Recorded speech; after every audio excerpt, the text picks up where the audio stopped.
ဇက်လိုက်မင်းသမီးဂျီရင်နိန်ရဲ့မိဘနှစ်ပါးစလုံးဟာမြင့်မြတ်တဲ့အဖြူရောင်မြေခွေး White Fox မျိုးနွယ်စုဝင်တွေဖြစ်ကြပါတယ်။ဒါပေမဲ့သူမမွေးဖွားလာတဲ့အခါမှာတော့အယောင်အသွေးစုံလင်စွာရော့ရှက်နေတဲ့အမွှေးရောင်စုံမြေခွေး Mixed Fox အဖြစ်ထူးဆန်းစွာမွေးဖွားလာခဲ့ပါတယ်။မျိုးနွယ်စုထဲမှာဒါဟာအနှိမ့်ကျဆုံးသွေးနှောအဆင့်တန်းမျိုးဖြစ်တဲ့အတွက်သူမရဲ့မိခင်ဟာကြောက်လန့်ပြီးဖခင်ဖြစ်သူမသိစေဖို့အနှစ်1000တက်တန့်ရှိတားမြစ်ပညာရက်တစ်ခုကိုသုံးကာသူမရဲ့အမွှေးတွေကိုခရမ်းရောင် Purple Fox အဖြစ်အယောင်ဆိုပြီးအမှန်တရားကိုဖုံးကွယ်ခဲ့ပါတယ်။ခရမ်းရောင်မြေခွေးဟာမျိုးနွယ်စုထဲမှာရှားပါပြီးအဆင့်မြင့်တဲ့အမျိုးအစားဖြစ်ပါတယ်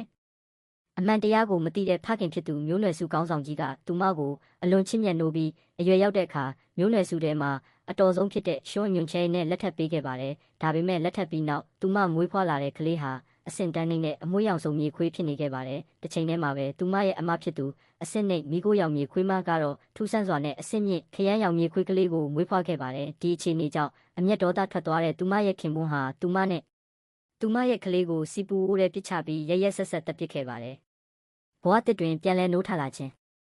သူမတည်ဆုံသွားပြီးနောက်အတိတ်ကအဖြစ်ပြက်အားလုံးကိုမှတ်မိလျက်နဲ့အိမ်အောင်ဖက်ရွေးချယ်ပွဲကျင်းပတဲ့နေ့ရက်ကိုအချိန်ပြန်ဆုပ်ပြီးဘဝတစ်တစ်ခုအနေနဲ့ပြန်လည်နိုးထလာခဲ့ပါတယ်။ထိုပွဲမှာဖခင်ဖြစ်သူကသူမကိုမူလခင်ပွန်းဟောင်းဖြစ်သူဂျွန်ညွန်ချေနဲ့ဆစ်ဆက်ပေးဖို့ကြေညာလိုက်ပါတယ်။ဒါပေမဲ့မထင်မှတ်ဘဲခင်ပွန်းဟောင်းကဒူးထောက်ပြီးကျွန်တော်မင်းသမီးဂျီရင်နိန်ကိုမလက်ထပ်ချင်ပါဘူး။သူမနေရာမှာဖခင်ရဲ့တွင်းတော်သမီးဖြစ်တဲ့ဒုတိယသမီးဂန်ယန်ကိုပဲလက်ထပ်ချင်ပါတယ်လို့ညှင်းဆိုလိုက်ပါတယ်။အကြောင်းရင်းကတော့သူမဟာလူတိုင်းကိုလှည့်စားထားပြီးအမှန်တကယ်တော့အဆင့်မြင့်ခရမ်းရောင်မြေခွေးမဟုတ်ပဲအဆင့်နှိမ်အမွှေးရောင်စုံမြေခွေးဒါဖြစ်တယ်ဆိုတာကိုသူကသိနေလို့ဖြစ်ပါတယ်။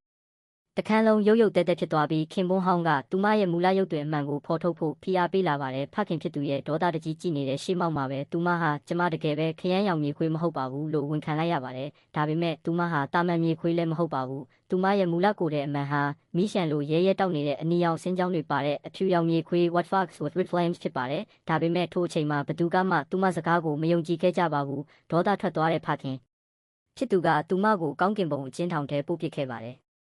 မြေခွေးနတ်ဖျားထံရပူဇော်ခံရခြင်းရွေးချယ်စရာမရှိတော့တဲ့အဆုံးသူမဟာအလွန်မင်းအေးဆက်တဲ့အရက်ဒေတာမှာရှိတဲ့အေးခဲနေသောဗိမာန် Frozen Temple တို့တွားရောက်ပြီးမြေခွေးနတ်ဖျား Farkika ထံမှာရပူဇော်ခံ sacrifice ဖြစ်အသက်ပေးဖို့ခွင့်တောင်းခဲ့ပါတယ်မျိုးနွယ်စုရဲ့ဓလေ့အရနှစ်တရာပြည့်တိုင်းကညာစင်တဦးကိုနတ်ဖျားထံပူဇော်ရလိမ့်ရှိပါတယ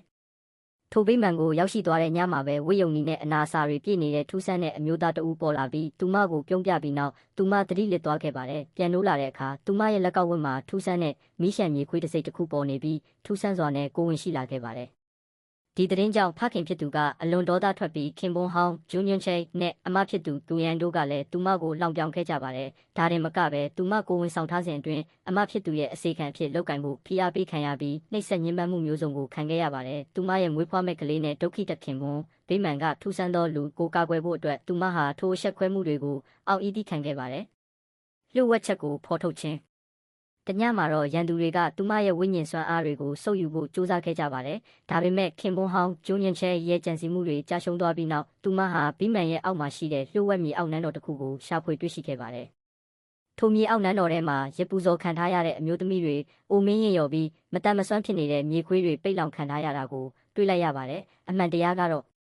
သူမရဲ့ခင်ပွန်းဟောင်းဟာသူတော်ကောင်းရောင်ဆောင်ထားပြီးသူ့ရဲ့မြင့်မြတ်တဲ့ရုပ်သွင်းကိုထိမ့်သိမ့်ဖို့အတွက်အခြားသူတွေရဲ့အတွင်းစွမ်းအင်အမြုတွေမျက်နှာခေါ်တွေကိုလိုက်လံခိုးယူစားသုံးနေတဲ့သွေးနှောမြေခွေးဆိုးတစ်ကောင်သာဖြစ်ပါတယ်။နတ်ဖျားမြေခွေးကလေးမွေးဖွားခြင်းနောက်ဆုံးမှာတော့ကလေးမွေးဖွားမဲ့နေ့ရက်ကိုရောက်ရှိလာခဲ့ပါတယ်။အရင်ဆုံးအမဖြစ်သူကိုအန်ကကလေးမွေးဖွားခဲ့ပေမဲ့ထူးဆန်းစွာနဲ့ပဲသူမမွေးလိုက်တဲ့ကလေးဟာအမဖြစ်သူရဲ့အသက်စွမ်းရည်တွေကိုပြန်လည်ဆုပ်ယူစားတောက်မဲ့သွေးနှောမြေခွေးအိုကြီးတစ်ကောင်ဖြစ်နေပြီးအမဖြစ်သူဟာကြောက်မက်ဖွယ်ကောင်းစွာနဲ့တေဆုံးသွားခဲ့ပါတယ